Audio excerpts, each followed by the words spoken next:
So lately, I've been thinking a lot about the collective healing of masculine and feminine that's needed in our culture. A lot of what has brought this on is, well, for one, you've got kind of the manosphere, which it's just this whole area of the internet that's talking about basically it feels disenfranchised or feels like men have been disenfranchised and they need to like reclaim their power. There's a lot of at the extreme, there's a lot of objectification and even dehumanization of women.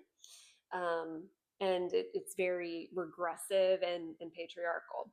On the positive side, there's a lot of just trying to reclaim what healthy masculinity is, healthy masculine assertiveness and power.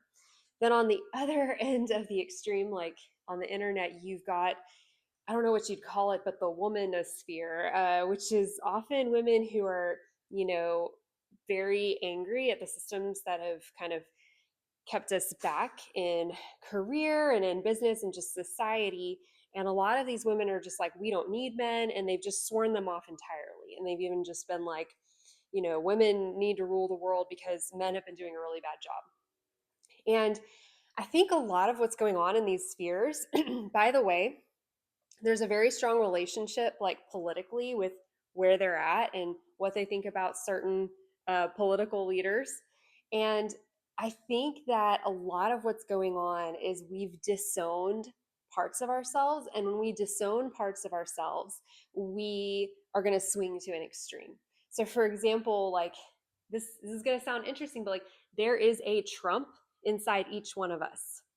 Each one of us has tendencies that could be considered aggressive or Machiavellian or narcissistic or things like that. And I think some of us become so identified with the part of us that's been victimized by those people who are high in those tendencies that we're unable to see that in ourselves. So we're unable to even humanize those people who are like that.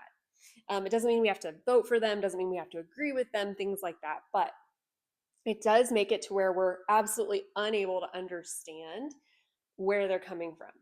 And then there are other parts, like others of us who we have a victim inside of us that we've disavowed.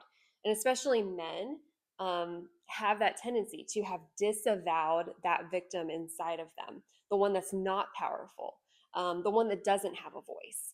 And I think a lot of our collective gender healing has to do with owning every part of us and integrating them into ourselves.